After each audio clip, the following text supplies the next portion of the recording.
저는 작년 12월 달에 제 인생에 특별한 일이 생겼습니다. 12월 첫 주에 할머니 한 분이 저한테 찾아오셔서 100억을 기증하셨어요. 100억을 기증하셔서 첫 주에 와서 기증하신다고 그러더니 둘째 주에 기증을 그냥 교구청에 와서 주교님한테 하셨어요. 그냥 어떤 할머니는 90살 먹은 할머니 한 분은 5년 전에 나한테 500억 기증한다는 할머니 한 분은 아직도 기증하지 않은 할머니 있어요. 나중에 한다고. 근데 이 할머니는 첫 주에 기증한다고 그러더니 둘째 기증을 하셨어요. 잠비아에 농업대학 세워달라고. 근데 이 할머니가 이 기증하게 된 게 제 생각에는 아주 드라마보다도 더 드라마틱해요. 이 할머니가 벌써 3년이 됐네요. 이제 3년 전에 강도 4명한테 납치를 당했대. 강도 4명한테 납치를 당해갖고 할머니 차에 이 할머니를 꽁꽁 묶어서 여행용 가방에 넣어서 차 트렁크에 넣은 거예요. 그리고 할머니 지갑에서 카드를 다 뺏어갖고 은행마다 다니면서 돈을 빼기 시작한 거예요. 은행마다 다니면서 이틀을 할머니를 끌고 다닌 거예요. 차 트렁크에 넣어놓고. 이 할머니는 트렁크에 이틀이 있으면서 나는 죽었다 이렇게 생각했대. 나는 죽었다. 근데 이 강도들한테는 뭐가 가장 궁금하냐면 이틀을 끌고 다니니까 경찰들이 나를 지금 쫓고 있는지 아니면 집에서 신고를 했는지 그게 너무너무 궁금하잖아요. 그 라디오를 틀었는데 이 할머니 차인데 AM도 고장나고 FM도 고장난 거예요. 유일하게 뭐만 고장나지 않았느냐면은 CD 플레이어만 고장이 안 난 거예요. 근데 그 CD를 딱 틀었는데 뭐가 들어있었냐면 내 강의 화가 나십니까가 들어있었던 거예요. 그 딱 들었는데 내 강의를 딱 듣는 순간 이 강도들이 계속 듣더래요. 이틀을 반복해서 듣더래요. 내 강의는 나도 졸릴 때 내가 듣거든요. 운전하면서. 너무 신기한 게 내가 한 강의인데도 내가 듣는데 내가 막 웃겨. 여러분들처럼 내가 막 웃어요. 그러니까 그 강도들도 계속 웃더래요. 근데 이제 이틀이 지나고 나서 트렁크 속으로 들리더래요. 죽이자, 죽이지 말자. 계속 이 소리가 들리더래요. 이 할머니 그 소리 들을 때마다 얼마나 기가 막혔어요. 그런데 막 언쟁을 끝내고 난 다음에 두목이 트렁크에 있는 할머니를 꺼내더니 할머니, 우리가 이 CD를 듣다 보니까 할머니 죽일 생각이 없어졌다. 할머니 풀어줄 테니까 신고만 하지 말라고. 그래서 할머니가 풀려난 거예요. 저는 내 강의를 어떤 분은 신부님 강의 너무 좋아갖고 녹음을 CD를 해갖고 1000개를 해갖고 1000개를 돌렸다는 분도 내가 만났어요. 근데 저는 지금도 공개적으로 얘기하지만 나는 내 CD에 대해서 지적 재산권 저는 요구하지 않아요. 10,000개를 복사해도 돌려도 돼. 선교용으로 얼마든지 쓰세요. 저는 그 할머니가 그 CD를 듣고 나한테 100억을 기증한 게 더 중요한 게 아니라 그 CD를 듣고 4명이 살인을 저지르지 않은 것에 대해서 훨씬 더 감사해요. 저는. 근데 이 할머니가 풀려나서 1년 동안 바깥 출입을 못했대요. 1년 동안 너무너무 무서워서. 안 그렇겠어요? 세상이 얼마나 무섭겠어요? 그런데 할아버지가 계속 할머니한테 그런 거, 당신은 신부님 때문에 사는 거라고. 이 할아버지는 작년에 돌아가셨어요. 87세, 올해 돌아가셨는데, 올해 폐암으로 돌아가셨는데 이 할아버지가 계속 할머니한테 그랬대요. 당신은 신부님 때문에 사는 거라고. 이 할머니가 정신을 차리고 보니까 나 때문에 사는 거거든. 어느 성당에 강의를 들으러 왔는데 어떤 할머니가 쉬는 시간에 나한테 와서 인사를 어떻게 한 할머니가 있었느냐면은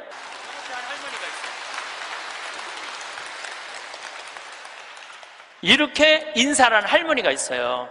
나는 그 할머니가 그때 그 할머니인지 몰랐어요. 그 할머니가. 근데 그날따라 내가 잠비아 얘기를 참 많이 했어요. 잠비아 얘기를. 그러니까 이 할머니가 그 강의를 들으면서 내가 만약에 죽었다면 그때 그 많은 재산이 하늘로 다 없어졌을 텐데 저 신부님 때문에 살아났으니까 저 신부님이 원하는 일을 내가 해드려야 되겠다. 그리고 100억을 할아버지 빌딩 50억, 할머니 빌딩 50억 2개를 다 해서 정리를 해갖고 교구청에 봉헌을 하신 거예요. 기가 막힌 거죠. 세상에 그런 일이 어딨어요. 뭐 남들은 뭐 나한테 돈벼락 안 떨어지나 그러면 로또 한 번 맞는데 20억이랬는데 나는 5번이나 맞은 사람 로또를. 예. 물론 내 주머니에 들어오는 건 아니지만은, 그러니까 숙제가 생겼잖아요. 숙제가. 나는 느닷없이 그냥 할머니가 와갖고 잠비아에 농업대학 세우라. 난 농업대학 세워볼까 그랬지 세우려고는 안 그랬거든요. 예, 세우려고는 안 그랬어요. 하고 나중에 거기다 농업대학 세워볼까 이런 생각은 있었어요. 그럼 어떻게? 할머니한테 내가 말씀드렸어요. 할머니, 귀양 농업대학 세울 거라면 거기 가셔서 어디다가 세울지는 구경을 하고 와야 되지 않겠느냐. 내가 할머니한테 그랬어요. 그래서 잠비아에 이번 1월 달에 비행기 27시간을 타고 82살 된 할머니 손을 붙잡고 이번에 잠비아에 다녀왔어요. 예. 근데 여러분들, 잠비아가 얼마나 큰 나라냐면 우리나라, 남한보다 7배 반이 커요. 7배 반이. 그리고 전체가 평지야. 전체가 평지고 전체가 숲이야, 숲. 그러니까 우리는 아프리카 그러면 막 사막, 그 다음에 막 먼지, 거기는 그런 거 하나 없어요. 그냥 숲만 정리해서 씨만 뿌리면 농장이 되는 데예요. 얼마나 비옥한지 몰라요. 얼마나 비옥한지. 누가 비가 안 오신대. 내가 할머니 모시고 간 보름 내내 비가 왔구만. 그러니까 안 가보고는 모르는 거, 사람이. 안 가보고는. 그러니까 가서 봐야 돼, 가서. 그러니까 예수님이 오죽 답답했으면은 제자들이 저분이 진짜 맞아? 저분이 뭐 하느님의 어린 양이야? 뭐 어쩌고저쩌고. 그러니까 예수님 뭐라 그래요? 와서 보시오. 유식한 말로 come and see 그러잖아요. 와서 보시오. 할머니 손을 붙잡고 내가 잠비아를 갔어요. 잠비아를 갔는데 시장을 이제 만나러 가잖아요. 무프리라라는 시를 이제 찾아가서 이 할머니가 10밀리언을 기증을 해서 내가 여기다 농업대학을 세우려고 그러니 땅을 좀 줘라. 시장님을 만나러 갔어요.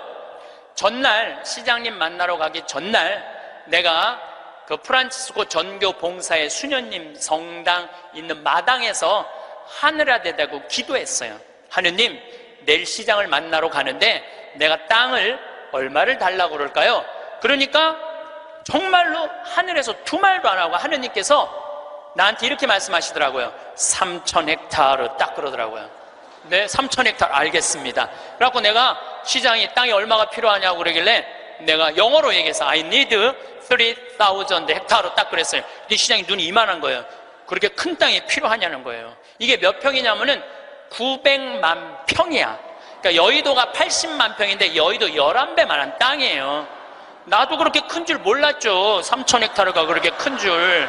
나도 진짜 몰랐어요. 근데 진짜 하늘에서 3,000헥타르 딱 그러길래 내가 부른 거지. 나도 3,000헥타르. 그렇게 큰 땅은 상상도 못했어요. 근데 더 놀라운 건 시장님이 이렇게 말씀하시더라고요.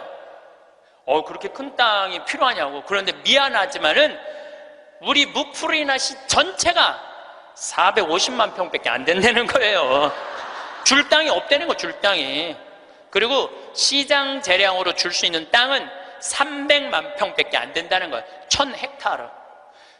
하느님은 나한테 900만 평 불렀는데 내가 300만 평만 받으면 이거 하느님 심부름을 잘 못하는 거 아니에요. 그래서 물어봤죠. 그러면 900만 평을 받으려면 어떻게 해야 되냐? 그랬더니 대통령을 만나야 돼. 대통령을 만나야지 대통령 사인이 나야지 그 땅을 줄 수가 있다는 거예요. 그럼 좋다. 내가 대통령을 만나겠다. 그래서 이번에 7월 22일 날, 1월 30일 날 갔다가 다시 7월 달에 잠비아를 또 갔어요. 7월 22일 날 대통령을 만났어요. 대통령을 만났는데 7월 22일은 참 특별한 날이에요. 내 생일날이에요. 생일날.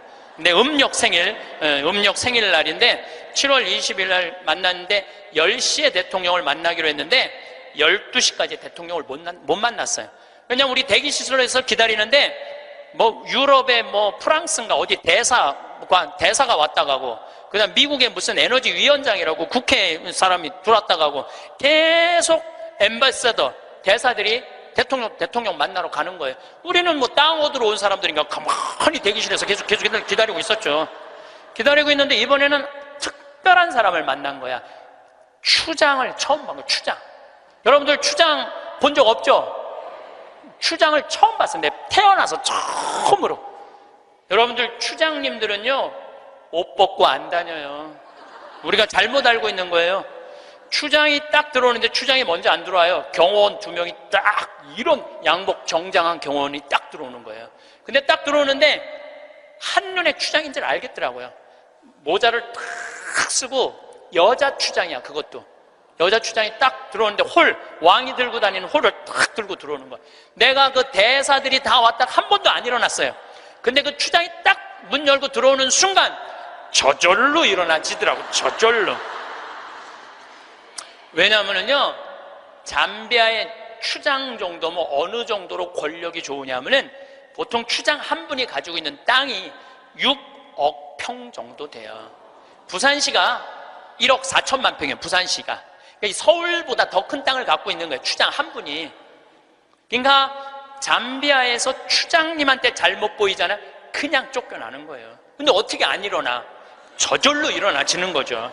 그러더니 나를 보더니 내가 로망칼라 했으니까 내 손을 나를 보더니 딱 웃으면서 땡큐. 수녀님들도 다 땡큐 하고 딱 만나러 가는 거예요. 그것도 대통령 추장님 만나고 나오면서 우리 또 나올 때 또 일어나죠. 추장이 만나고 그냥 가더라고요. 2시간 동안 사실은 추장님 왔다 갔다 하고 뭐 대사관들 왔다 갔다 하는 거 구경만 한 거야. 12시가 됐을 때 경호실에서 영접실로 오라고 그러더라고요. 그래서 영접실에 들어가서 거기서 1시간을 기다려서 1시간을. 3시간 만에 대통령이 나타난 거예요. 대통령께서 딱 들어오시는데 우리를 딱 보더니 정말로 내 귀에 영어로 그러더라고요.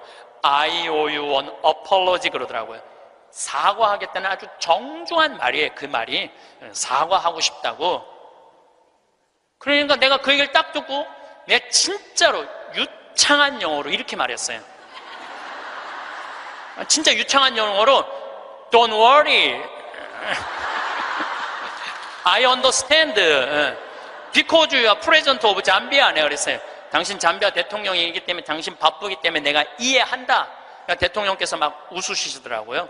그리고 이제 앉아서 제가 이런 얘기를 했어요. 나는 잠비아를 사랑한다. 왜 잠비아를 사랑하느냐 하면 잠비아는 부족 간에 분쟁이 없어요. 거기 전쟁이 없는 나라예요. 1,500만, 인구가 1,500만인데 서로 전쟁이 없어요. 그리고 전쟁만 없을 뿐더러 테러도 없어요. 그리고 이 나라가 영국으로부터 독립한 지 딱 내 나이야 51년 됐어요. 51년 됐는데 이 나라가 대통령 정권 이양이 계속 민주적으로 교체가 되는 거예요. 다 투표로.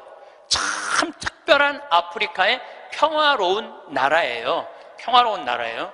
그래서 나는 이 나라에는 투자를 하고 싶다. 그리고 또 할머니 한 분이 100억을 기증해서 여기다가 내가 농업대학을 세우고 싶다. 뿐만 아니라 농업대학뿐만 아니라 의대도 세우고 싶다. 의대도 세우고 싶은데 그것뿐만 아니라 환경도시를 건설하고 싶다. 저는 거기다가 환경도시를 건설하고 싶어요.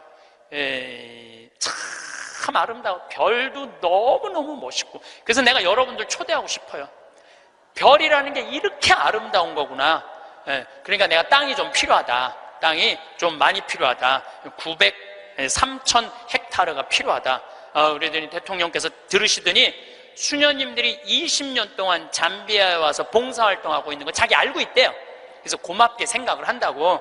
그리고 자기도 에너지에 관심이 너무 많다고 중국 애들이 와갖고 구리를 다 뺏어가는 거예요. 잠비아가 구리 매장량이 세계 4위야.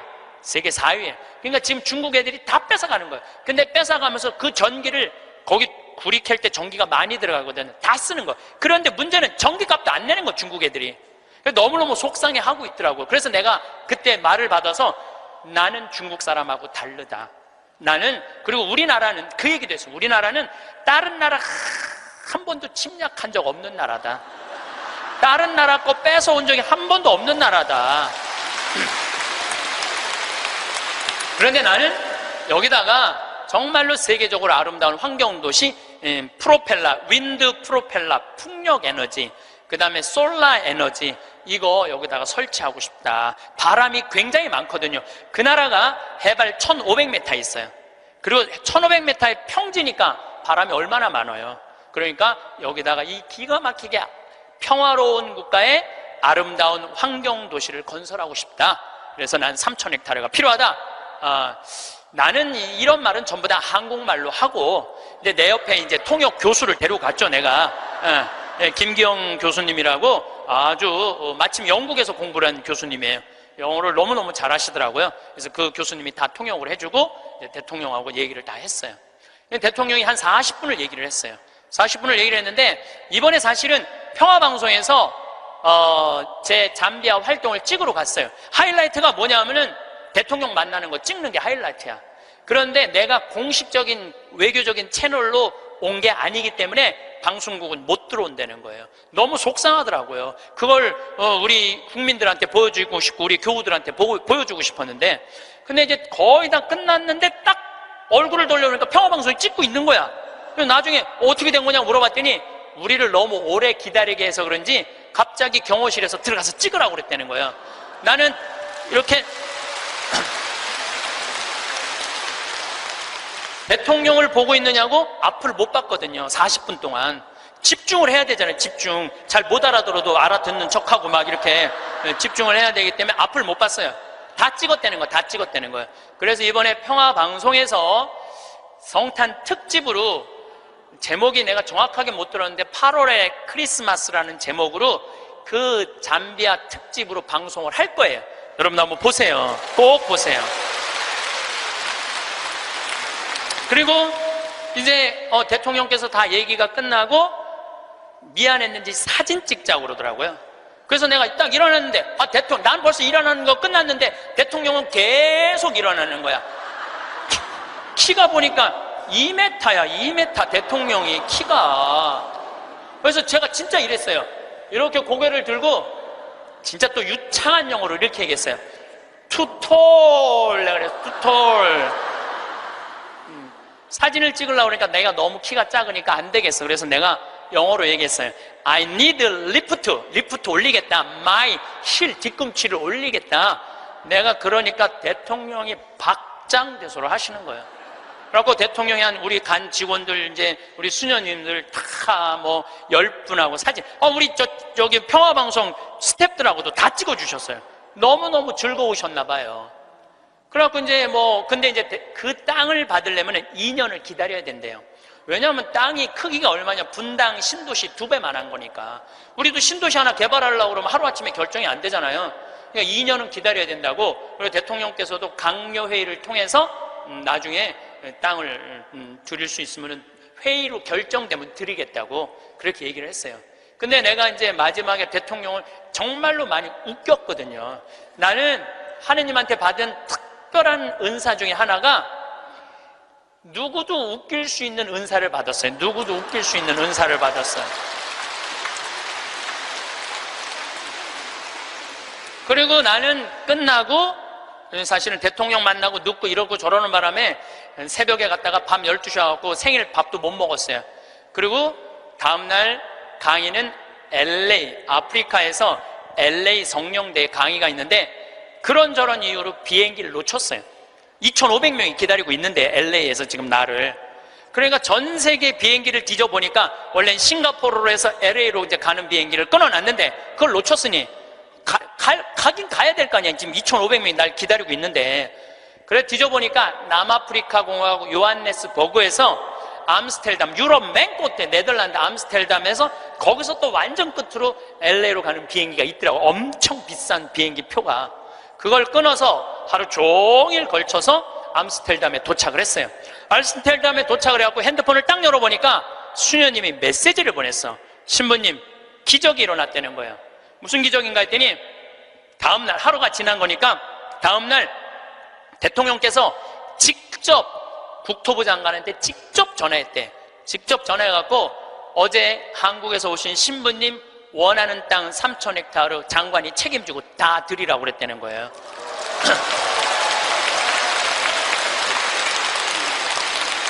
그리고 일주일이 이제 성령대 이제 강의가 다 끝나고 일주일이 지났는데 수녀님이 또 메시지를 보냈어.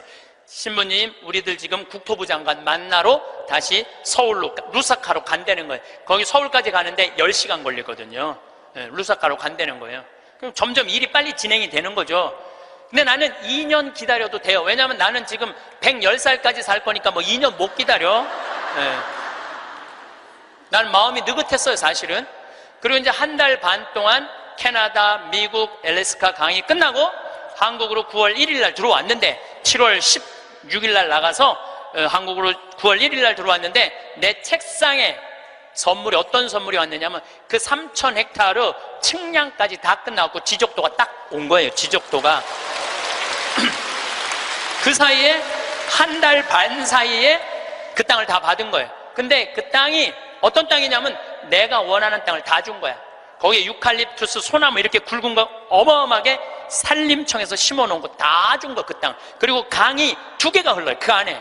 근데 수량이 굉장히 많아요. 수량이 완전 건기인데도 요거 지금 한 칸 되는 개울 강이죠. 거기는 강이 한 칸 되는데 2m 정도 되는 물이 철철철철 흐르더라고. 그리고 그 강 끝에 습지가 있는데 그 끝에 악어들이 굉장히 많은데 그 악어까지 다 주신 거야. 악어까지. 그 악어까지 다 주신 거야. 그래서 내가 그거를 받고 너무 행복하더라고. 그래서 우리 수원교구 교구장인 이용훈 마티아 교구장님한테 주교님, 제가 이러이러한 일로 잠비아에 지금 농업대학을 세우기 위해서 이제 수원교구 해외 선교 사업으로 이 농업대학을 세우고 싶은데 여기까지 진행이 됐습니다. 그랬더니 우리 교구장 주교님이 그 말을 들으시더니 아이고 우리 황 신부님은 그거 하려고 그러면은 150살까지는 살아야 되겠다고 40년을 연장을 시켜주시더라고요. 그런데 여러분들 오래 사는 건 중요한 게 아니에요. 단 하루를 살더라도 사는 것처럼 살아야죠. 하루를 살더라도 사는 것처럼 살아야죠. 여러분들 80살서부터 90살까지 10년 동안 뒷방에서 이러고 살면은 그 10년의 의미가 있어요, 없어요? 의미가 없어요. 삶은요, 재미도 있고 의미도 있어야 돼요. 뒷방에 앉아갖고 재미도 없고 의미도 없으면 그건 의미가 없는 거예요. 그래서 사는 것처럼 살아라. 귀양 살라고 그러면은 달걀 중에 유정란이 있고 무정란이 있어요. 똑같은 달걀인데 어떤 달걀은 뿅아리를 까고 어떤 달걀은 뿅아리를 못 까요.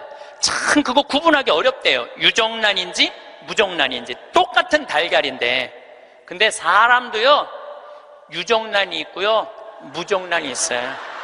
똑같이 인생을 사는데 이 사람은 무정란이야. 생명이 없는 사람이 있어. 매일 죽는다는 소리 입에 그냥 달고 다니는 사람이 있어요.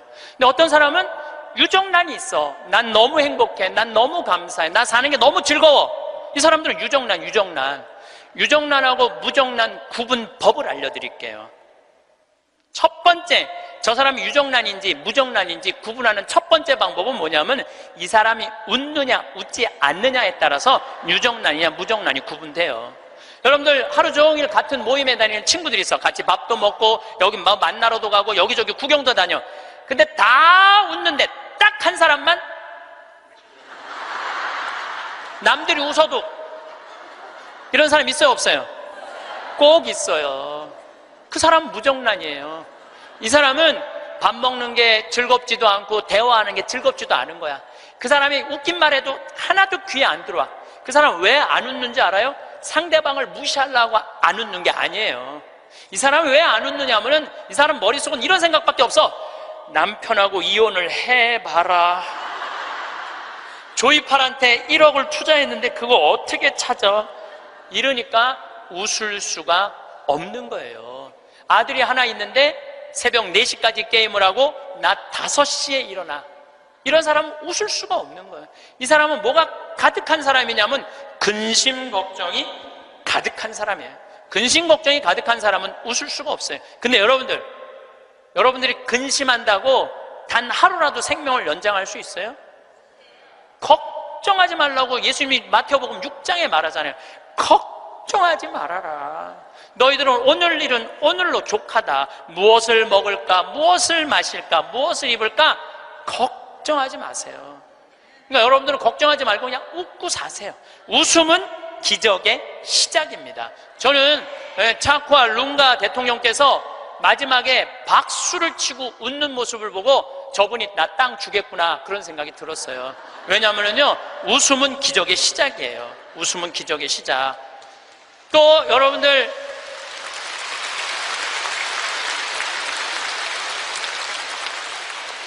오늘 강의 들어서 사진 안 나오는 분들 많죠? 아, 나 왜 사진이 안 나와? 들여다봐요. 웃나 인상 쓰고 있나? 사진 잘 나오는 비법은요, 웃는 거예요. 이빨 살짝, 이거 웃는 거예요. 그러면은요, 아무리 못생긴 사람도 참 예쁘게 나와요. 웃음은 기적의 시작이에요. 그런 사람은 유정란으로 살 수 있어요. 유정란, 무정란 두 번째 구분법은 뭐냐면은 감동하느냐, 감동하지 않느냐예요.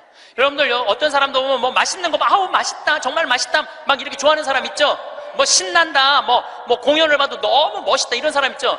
그런 사람이랑 같이 다니면 다닐만 해요. 예.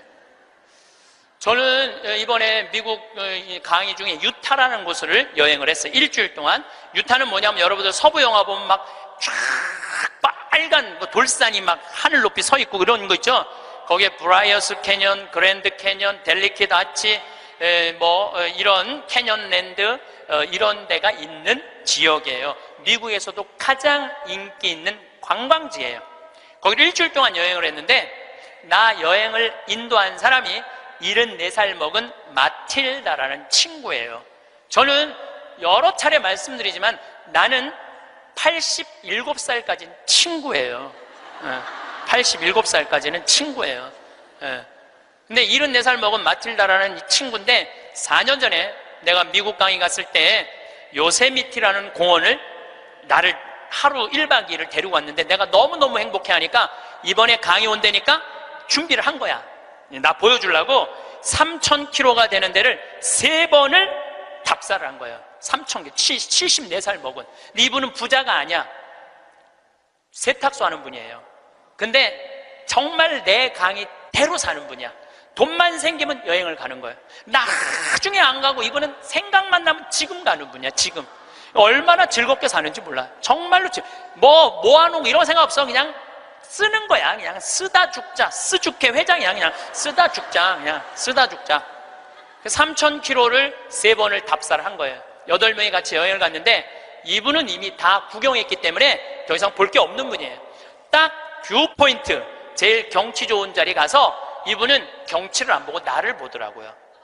과연 내가 감동할 것이냐, 감동하지 않을 것이냐.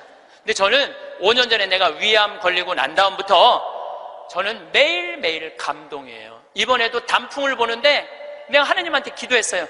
하느님, 이 아름다운 단풍을 올해도 볼 수 있게 해주셔서 감사합니다. 올해도 볼 수 있게 해주셔서 감사합니다.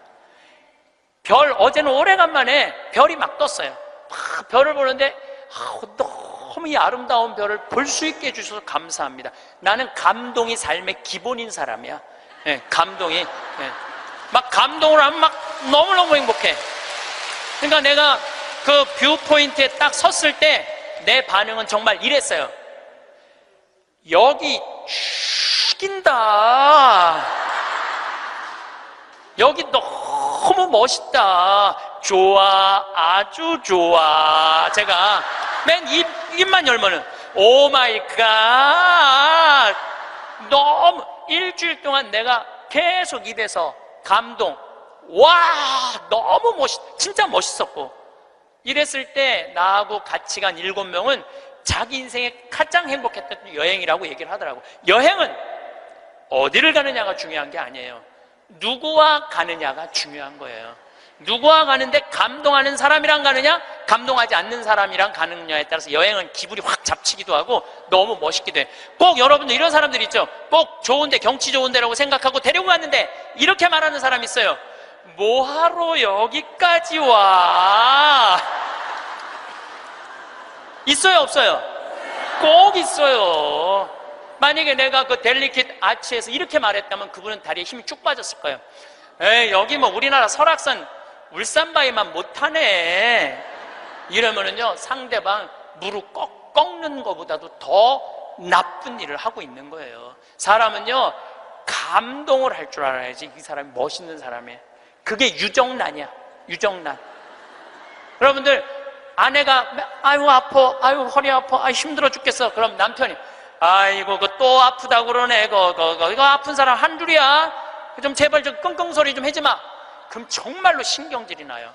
아이고 아파, 아이고 어떻게 해줄까, 얼마나 애 낳느냐고 힘들어갖고 이렇게 아프고, 정말 내가 죽일 놈이지, 살림하느냐고 힘들고 얼마나 아플까. 이거는요 위로가 돼요. 아프다, 나도 옛날에 다 아파봤어. 이런 사람 완전히 고춧가루 뿌리는 사람이에요. 유정란 무정란은요 감동하느냐 감동하지 않느냐에 따라서 결정이 되는 거. 또 유정란 무정란은 감사하느냐 감사하지 않느냐에 따라서 유정란 무정란은 결정적으로 구분 지어져요. 남편이 김치찌개 딱 먹고, 여보 이렇게 맛있는 김치찌개 먹을 수 있는 건 대한민국에서 나 하나밖에 없을 거야. 당신 어쩜 이렇게 김치찌개를 맛있게 끓여? 이거는 김치찌개가 아니야. 이건 예술 작품이야. 당신 혹시 여기다가 약 탔어? 이러면은요 아내는요 음식하는 게요 예술 작품을 만드는 기분으로 만들 수 있어요. 근데 남편이 딱 김치찌개 먹고, 야 30년 동안 끓이는 김치찌개 이것밖에 못 끓이냐? 김 있어? 김 재놓은 거? 콩, 간장, 콩 갖고 와, 콩. 이러면은요, 아내는 그 김치찌개에다가 독 타고 싶어, 독. 제가 이번에 애리조나에 갔는데 꼭 애리조나에 한 할아버지가 나 식사 대접을 하고 싶다는 거예요.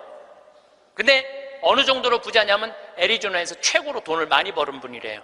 애리조나 밑대기 나오고도 절대 뒤지지 않는 부자래요. 집이 4,000평 있어요. 집이 4,000평. 수영장도 있고 하여튼 들어가 보니까 대골 같더라고요. 그래갖고 꼭 만나고 싶다 그러니까, 그것도 안내하는 분들이 꼭 가자고 그러니까, 본당 신부님이 가자고 그러니까 본당 신부님이 해제하는 대로 해야죠. 갔는데 주인이 딱 나왔는데 앞치마를 딱 두르고 나온 거야, 할아버지가. 나는 어마어마하게 부자라 그래서 럭셔리하게 하고 나올 줄 알았더니 앞치마를 딱 두르고 나온 거예요. 그래서 아니 이렇게 부자라는데 이 앞치마가 어울리지 않는다 그랬더니 이분이 나한테 그러는 거야. 안토니오라는 분인데 이분이 나한테 신부님 날 이렇게 만들었다는 거예요. 무슨 소리냐? 자기는 평생 살면서 컵을 여기서 여기도 옮겨본 적이 없대요. 부인을 종부리 부르대요. 예, 자아 실현 좀 해드릴게요. 부인을 종부리 부렸대요. 근데 미국은 먼 거리를 다니기 때문에 CD를 많이 듣고 다녀요. 그래서 내 CD를 누가 고서 준 거예요.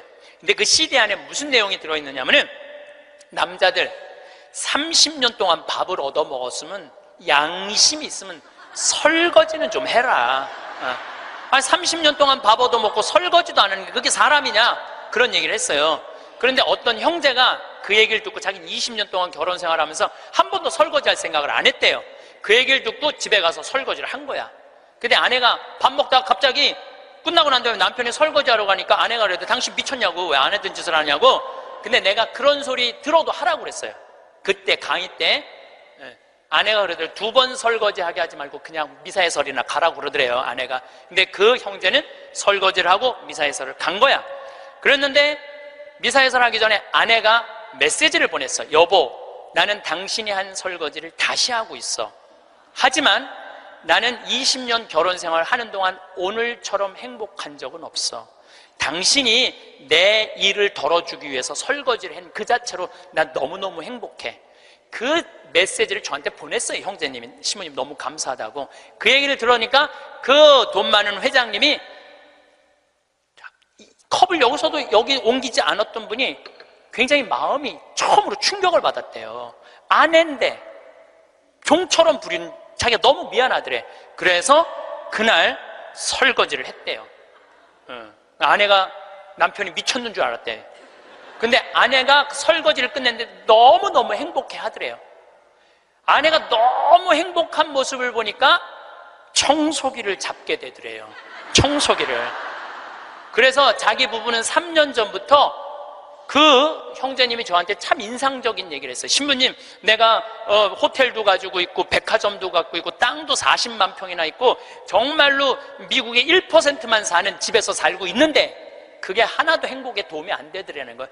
진정으로 행복한 건 내 안에 웃음 속에서 내 행복이 들어있더라는 거예요. 내 안에 웃음 속에 내 행복이 들어있더라는 거예요. 자기는 이제 이렇게 행복할 수가 없다는 거예요. 사람이요, 감사하기 시작하면 행복하게. 그런 사람들은 유정란으로 사는 거예요. 유정란으로. 그래서 저는 유정란으로 여러분들이 살길 바라요. 근데 진짜 유정란은 뭐냐? 나눌 줄 아는 사람이에요. 나눌 줄 아는 사람. 제가 3년 전에 이제 잠비아 활동 가면서 혼자 가기 멋쩍잖아요. 그래서 이제 세례준 이제 치과 의사한테 야, 나하고 같이 이 잠비아 치과가 하나도 없대더라. 가서 봉사활동 하자. 며칠 가야 되냐? 그러니까 한 10일 가야 된다 그랬더니 신부님 우리 10일이면 좀 부담스럽다고 차라리 한 2천만 원을 봉헌하면 안 되겠냐고. 그러길래 내가 이렇게 얘기했어요. 너 2천만 원도 봉헌하고 너도 가야 돼. 그래서 호주에 있는 우리 요한 바오로 치과 의사 계속 나한테 봉사하고 싶다 그러는 의사랑 인천에 있는 세실리아 의사 셋이 갔어요. 거기는 의사가 없으니까요 어떻게 오느냐면 하루 전날부터 트럭을 타고 오는 거예요. 20명씩. 썩으니 막 아프니 막 이걸 하루 종일 치료를 해주면서 밤에 말씀 나누기라는데 그 의사들이 이런 얘기를 하더라고요. 신부님, 저는 치과 의사 하면서 별로 기뻤던 적이 없다는 거예요. 그런데 이번에 이 봉사활동을 하면서 내가 의술 배운 걸 잘했다는 보람을 처음으로 느낀다는 거예요. 그러니까 나누면서 자기 능력에 대한 보람을 느끼는 거예요. 그러니까 작년에 얼마나 자랑을 했는지 작년에는 6명이 따라갔어요. 6명이. 근데 그 6명 중에 정말로 열심한 의사 선생님이 있어요. 나는 사실은 열심한 사람을 좋아하지 않아요. 막 묵주기도 갑자기 50단 하자고 그러고 막 무릎 꿇고 십자가를 하지 이런 사람도 좋아하지 않아요. 근데 하루에 100단씩 한대 그 의사 선생님은. 그리고 막 치과에 가보니까 이건 병원인지 성당인지 구분이 안 돼. 성모님, 예수님 온 치과에 다 있어. 근데 그 의사 선생님이 에이즈 환자 이를 빼다가 그 피 묻은 그 핀셋으로 자기 손가락을 찔러버린 거야. 참, 저녁에 말씀 나누기 했는데 파김치가 돼 있고 약 먹고 이러니까 파김치가 돼 있잖아요. 너무너무 미안하더라고요. 그래서 내년에는 그냥 오지 말고 그냥 한 해 휴가 가고 건너뛰자. 그랬더니 세례도 안 받은 그 호성이라는 선주 신자도 아니야. 김호성이라는 치과 의사가 나를 똑바로 쳐다보더니 이렇게 얘기하더라고요. 신부님은 내년에 오지 마세요. 우리끼리 올 테니까. 이 좋은 거를 왜 막느냐 이거야. 비행기표도 다 자기네들이 내고 가는 건데 다 자기네들 돈으로 가는 거예요. 이게요 의미를 찾잖아요. 그럼 삶은요 찬란해지는 거예요. 의미를 찾으면은. 그래갖고 올해는 의사 선생님들이 8명이 갔어. 내년에 데려가 달라는 의사가 4명이야. 4명, 12명.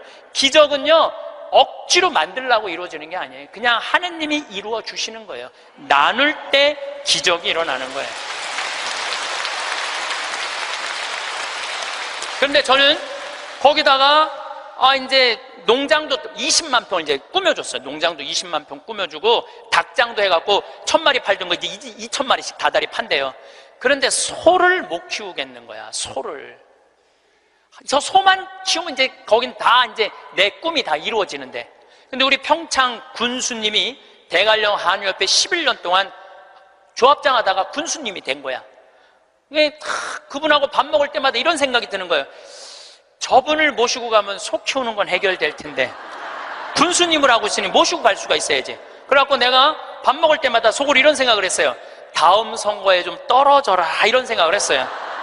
근데 작년 7월 달에 지방선거를 했는데 파라과이 내가 강의 중에 지방선거 결과 발표하는 날이야. 딱 열어보니까 결과를 보니까 떨어졌어. 그래서 내가 축하한다고 메시지 보냈어요. 축하한다고. 그리고 이번 할머니 모시고 갈 때 같이 가자고. 모시고 딱 갔는데 내가 옥수수를 4만 평을 심어놨거든요. 그걸 보더니 이 군수님이 그러더라. 신부님 걱정하지 말라는 거야. 이거 사일리지 하면 된다는 거. 소사료로 만들면 된다는 거야. 그래서 이거 해달라고 그랬더니 3번을 가셨어. 잠비아를 싹 해갖고 소를 먹이는데 소들이 너무너무 잘 먹는 거예요. 그걸 하려면 1억이 드는데 300만 원으로 1억을 만들어낸 거야. 그러니까 능력 있는 사람들이 필요한 거예요. 그래서 이번 여름에 내가 꼭 소를 한 마리씩 잡거든요. 수님한테 소 한 마리 내놓으라고 그러니까 $1000를 주고 내가 달라고 그러거든요. 안 된다는 거예요. 소를 내가 32마리를 사줬는데 신부님 황소가 한 마리 암소가 32마리인데 안 된다는 거야. 한 마리도 못 내놓는다는 거야. 왜 못 내놓느냐고 하니까 32마리 암소가 전부 다 애를 가졌다는 거야. 애를. 그래서 못 내놓는다는 거예요. 그래서 내년에는 소가 500마리까지 늘릴 수 있다는 거예요. 1000마리까지 키울 수 있는 1000마리까지. 근데 이 군수님이 저한테 이런 얘기해요. 신부님 너무 감사하다는 거예요. 뭐가 감사하냐 그러니까 보통 우리 선거 떨어지면은 아들은 감옥에 가고 부인은 이혼하자고 자기 목맬 생각 한다는 거예요. 그런데 떨어졌을 때 축하한다고 메시지 보낸 건 신부님 하나라는 거예요. 그런데 여기 막상 와서 보니 너무 좋다는 거예요. 너무너무 자기 인생의 의미가 생긴다는 거예요. 좀 너무너무 신난다는 거예요. 이번에 또 캐나다에 가니까 다니엘이라는 73살 먹은 할아버지가 회사가 3개나 있어. 설계 회사가. 당신도 참여하고 싶다고 헬스장에 지금 다닌다는 거예요. 자기는 도시 설계팀이 있어서 신부님 거기 세계 최고의 환경 도시를 세워줄 수 있다는 거야. 이분이 누구냐면 요한 바오로 2세 교황님이 캐나다에 방문했을 때 제대를 설계하신 분이야. 얼마나 능력 있는 분인지 몰라요. 또 한국에는 김원이라는 건축가가 있어요. 독립기념관 세우신 우리 이제 은퇴하셨는데 여기 해화동에 큰 빌딩 있죠. 거기 그분도 은퇴한 설계사님들이 동참하겠다는 거예요. 이게 기적이 일어나는 거, 기적이. 나눌 때. 그러면은 여러분들은 나도 참여하고 싶은데 신부님 나는 안 될까요? 여러분들도 참여했어요. 내가 할 줄 아는 게 뭔데요? 여러분들 할 줄 아는 게 왜 없어요? 내년에 60명 가면은 밥 해줘야 되잖아요. 밥. 근데 이번에 60부터 64살 되신 분 4분이 따라갔어요. 아줌마들이 애들 밥 해주려고 농장 꾸미는데 이분들이 나한테 한 얘기가 그 얘기예요. 신부님, 내가 60평생을 살면서 이렇게 찬란한 인생이 처음이라는 거예요. 찬란한 인생이.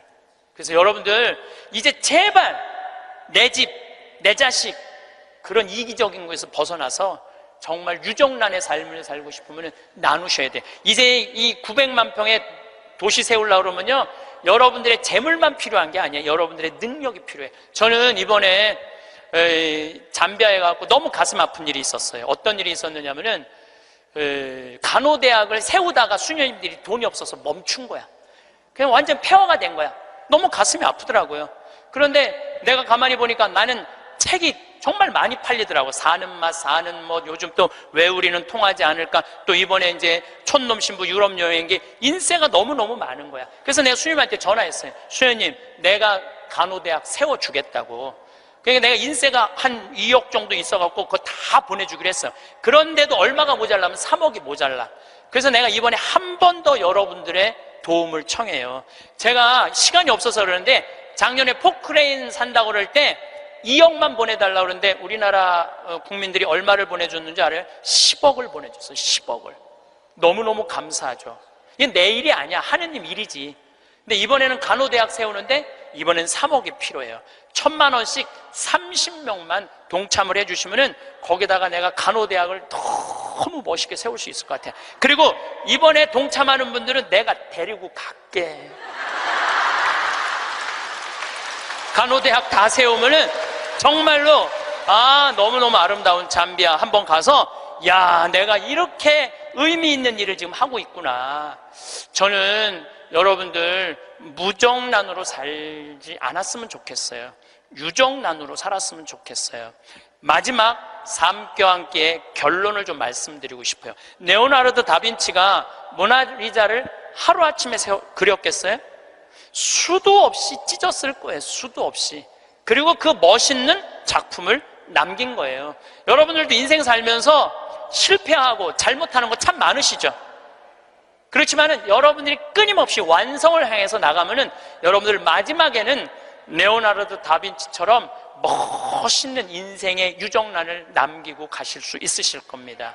살면서 참 신기한 일이 많습니다. 이 인생이라는 길 위에서 우리는 수많은 사람을 만나고 헤아릴 수 없는 일을 겪습니다. 어떤 일은 웃음을 주고 어떤 일은 눈물을 줍니다. 하지만 시간이 지나고 보면 그 모든 순간이 모여 지금의 나를 만들었습니다. 오늘은 마음의 온기를 더해줄 이야기 하나를 들려드리고자 합니다. 한 할머니가 있었습니다. 평생을 아끼고 모아 큰 재산을 일군 분이었습니다. 그런데 어느 날 이 할머니에게 무서운 일이 닥쳤습니다. 집에 침입한 강도들에게 그만 붙잡히고 만 것입니다. 캄캄한 차 안에서 할머니는 이제 모든 것이 끝났다고 생각했습니다. 죽음의 공포가 온몸을 휘감았습니다. 그런데 그 절망의 순간 아주 작은 기적이 일어났습니다. 강도들이 할머니의 차 안에 있던 CD 한 장을 틀었습니다. 차 안에서는 어떤 신부님의 차분한 목소리가 흘러나왔습니다. 삶의 지혜와 행복에 대한 이야기였습니다. 신기하게도 그 목소리를 듣고 있던 강도들의 마음이 움직이기 시작했습니다. 서로의 얼굴을 쳐다보던 그들은 결국 할머니를 해치지 않고 길에 내려주었습니다. 할머니는 목숨을 구했습니다. 하지만 몸은 살았지만 마음은 깊은 병이 들었습니다. 그날의 공포가 매일 밤 꿈에 나타났습니다. 사람이 무서워지고 세상이 두려워졌습니다. 1년 넘게 집 밖으로 한 걸음도 나가지 못했습니다. 창살 없는 감옥에 스스로를 가두고 살았습니다. 그런 할머니 곁을 지키던 할아버지가 있었습니다. 할아버지는 무너진 아내를 보며 안타까운 마음에 이렇게 말했습니다. 여보, 그렇게만 살다 갈 거요? 당신을 살린 그 목소리의 주인을 한번 찾아가 봅시다. 할머니는 남편의 손에 이끌려 용기를 냈습니다. 그리고 마침내 자신을 살린 그 목소리의 주인공 황창현 신부님을 만나게 됐습니다. 신부님을 만난 할머니는 자신이 겪은 기적 같은 일을 털어놓았습니다. 그리고는 평생 모은 재산 100억 원을 내놓으며 말했습니다. 이 돈은 제 목숨 값입니다. 신부님께서 좋은 일에 써주십시오. 아무런 조건도 아무런 이름도 남기지 않은 깨끗한 기부였습니다. 죽음의 문턱에서 돌아온 한 사람이 세상에 건넨 가장 큰 선물이었습니다. 이 큰 돈을 받은 신부님은 깊은 고민에 빠졌습니다. 이 귀한 돈을 어디에 써야 가장 의미가 있을까? 그때 신부님의 마음에 떠오른 곳이 있었습니다. 바로 아프리카의 가난한 나라 잠비아였습니다. 신부님은 할머니와 함께 잠비아로 떠났습니다. 그곳에서 가난하지만 순수한 눈망울을 가진 아이들을 보았습니다. 먹을 것이 없어 굶주리고 배울 기회가 없어 희망을 잃은 사람들이었습니다. 신부님은 결심했습니다. 이곳의 굶주림을 해결해 줄 농업대학을 세우자. 물고기를 잡아주는 것이 아니라 물고기 잡는 법을 가르쳐주자. 스스로 일어서서 살아갈 힘을 키워주자. 그렇게 위대한 여정이 시작되었습니다. 농업대학을 지으려면 아주 넓은 땅이 필요했습니다. 신부님은 잠비아의 시장을 만나고 장관을 만났습니다. 그리고 마침내 대통령을 만날 기회를 얻었습니다. 대통령 앞에서 신부님은 떨리는 마음으로 이야기를 시작했습니다. 저는 한국에서 온 신부입니다. 저는 당신들 것을 빼앗으러 온 사람이 아닙니다. 우리나라는 역사상 단 한 번도 다른 나라를 침략한 적이 없는 평화의 나라입니다. 저는 이곳에 와서 무엇을 가져가려는 것이 아니라 무엇을 주러 왔습니다. 신부님은 자신의 계획을 설명했습니다. 가난한 아이들을 위해 농업대학을 짓고 아픈 사람들을 위해 간호대학을 지을 것입니다. 사막처럼 변해가는 땅에 나무를 심고 풍력과 태양열로 움직이는 친환경 도시를 만들고 싶다고 했습니다.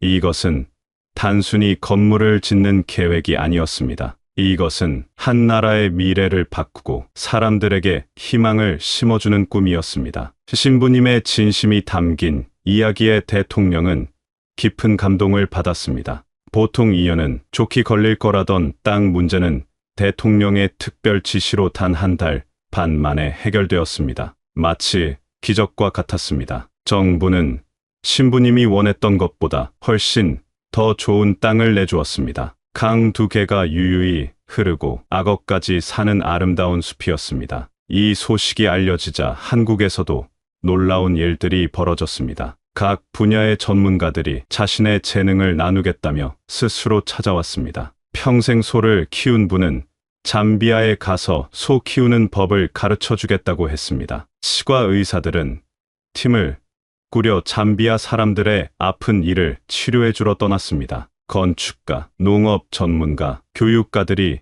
대가 없이 자신의 시간과 지혜를 나누기 위해 모여들었습니다. 이들은 돈을 바라고 한 것이 아니었습니다. 나눔 속에서 얻는 보람과 기쁨이 얼마나 큰지를 아는 사람들이었습니다. 한 사람의 진심이 또 다른 사람의 진심을 불러오고 그 마음들이 모여 세상을 바꾸는 거대한 물결을 만들고 있었습니다. 여기서 우리는 삶의 한 가지 비밀을 발견하게 됩니다. 우리 삶은 달걀과 같다는 것입니다. 세상에는 두 종류의 달걀이 있습니다. 하나는 병아리가 태어나는 유정란입니다. 다른 하나는 아무리 생명이 태어나지 않는 무정란입니다. 겉으로 보기에는 똑같이 생겼습니다. 하지만 하나는 생명을 품고 있고 다른 하나는 텅 비어 있습니다. 우리 인생도 마찬가지입니다. 어떤 인생은 유정란처럼 따뜻한 생명력으로 가득 차 있습니다. 반면 어떤 인생은 무정란처럼 차갑고 공허합니다. 무엇이 우리 삶을 생명력 넘치는 유정란으로 만드는 것일까요? 그 첫 번째는 바로 웃음입니다. 살다 보면 힘든 일도 많고 억울한 일도 많습니다. 마음에 근심 걱정이 가득하면 얼굴은 저절로 굳어집니다. 웃음을 잃어버린 얼굴은 무정란과 같습니다. 하지만 그럼에도 불구하고 웃으려고 노력해야 합니다. 거울을 보고 억지로라도 입꼬리를 올려보는 것입니다. 웃음은 기적의 시작입니다. 웃으면 마음의 빗장이 열리고 그 틈으로 행복이 들어옵니다. 찡그린 얼굴로 세상을 보면 세상도 나를 향해 찡그리지만 웃는 얼굴로 세상을 보면 세상도 나를 향해 웃어줍니다. 두 번째는 감동하는 마음입니다. 나이가 들수록 마음에 감동이 사라지기 쉽습니다. 많은 것을 경험했고 웬만한 일에는 놀라지 않기 때문입니다. 하지만 감동이 없는 삶은 무정란과 같습니다. 메마르고 건조합니다. 유정란 같은 삶은 작은 것에도 감동할 줄 아는 삶입니다. 길가에 핀 작은 들꽃 한 송이를 보고도 아름다움을 느끼고 해질녘 붉게 물드는 노을을 보며 가슴 벅차오르는 것을 느끼는 마음입니다. 매일 똑같아 보이는 일상 속에서도 새로운 의미를 발견하고 놀라워하는 것입니다. 자녀가 건네는 따뜻한 말 한마디에 감동하고 오랜 친구의 변함없는 우정에 감동하는 것입니다. 감동은 우리 영혼을 촉촉하게 적셔주는 단비와 같습니다. 세 번째는 감사하는 마음입니다. 감사하는 마음이야말로 유정란과 무정란을 가르는 결정적인 차이입니다. 어떤 부자 할아버지가 있었습니다. 그는 평생 아내를 종처럼 부리며 살았습니다. 물 가져와라, 밥 차려라, 명령만 할 줄 알았지. 고맙다는 말 한마디 할 줄 몰랐습니다. 그러던 어느 날 우연히 행복에 대한 강의를 듣게 됐습니다. 강의를 듣고 집에 돌아온 할아버지는 처음으로 아내의 얼굴을 제대로 쳐다봤습니다. 수십 년 세월 동안 고생만 한 아내의 얼굴에 깊게 팬 주름이 보였습니다. 그 순간 할아버지의 마음속에서 뜨거운 것이 올라왔습니다. 할아버지는 아내의 손을 잡고 말했습니다. 여보, 그동안 정말 고마웠소. 그 한마디에 아내는 눈물을 터뜨렸고 할아버지의 인생도 그날부터 완전히 바뀌었습니다. 감사하기 시작하자 세상 모든 것이 선물처럼 보이기 시작했습니다. 아내가 차려주는 밥상도 감사하고 아침에 눈을 뜨는 것도 감사했습니다. 없는 것을 불평하는 삶은 무정란입니다. 가지고 있는 것을 감사하는 삶이 바로 유정란입니다. 마지막으로 우리 삶을 가장 빛나는 유정란으로 만드는 것은 바로 나눔입니다.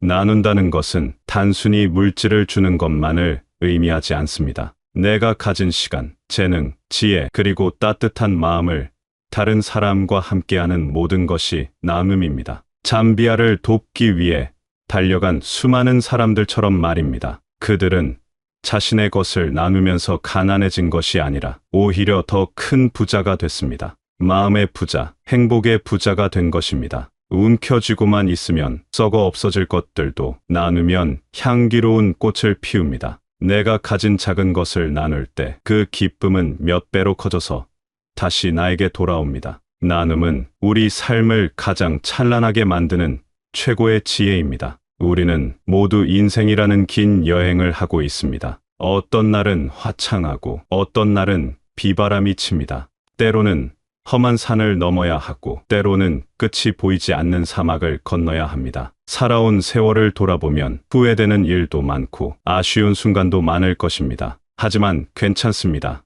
그 모든 과정이 있었기에 지금의 우리가 있는 것입니다. 지나온 길 위의 모든 발자국은 소중합니다. 기쁨의 발자국이든 눈물의 발자국이든 모두 내 삶의 일부입니다. 우리가 겪은 모든 시련은 우리를 더 깊고 단단한 사람으로 만들어 주었습니다. 얼굴에 새겨진 주름 하나하나에는 우리가 살아온 수많은 날의 이야기가 담겨 있습니다. 그러니 자신의 삶을 자랑스러워해도 괜찮습니다. 지금까지 정말 애쓰며 살아오셨습니다. 때로는 자식을 위해, 때로는 가족을 위해 자신의 삶을 희생하며 달려왔습니다. 이제는 조금 더 자기 자신을 아껴주고 사랑해 주십시오. 작은 일에 더 많이 웃고 사소한 것에 더 많이 감동하고 주변에 더 많이 감사하며 살아가십시오. 그리고 내가 가진 아주 작은 것이라도 주변과 나눌 수 있는 용기를 내보십시오. 그럴 때 우리의 남은 삶은 하루하루가 생명력 넘치는 유정란처럼 따뜻하고 충만해질 것입니다. 삶이 때로 우리를 속일지라도 슬퍼하거나 노여워하지 마십시오. 어둠이 깊을수록 새벽은 가까이 오고 있습니다. 애쓰며 살아온 당신의 삶에 고요한 위로가 깃들기를 바랍니다. 부디 마음의 평안을 얻으시기를 진심으로 기도합니다.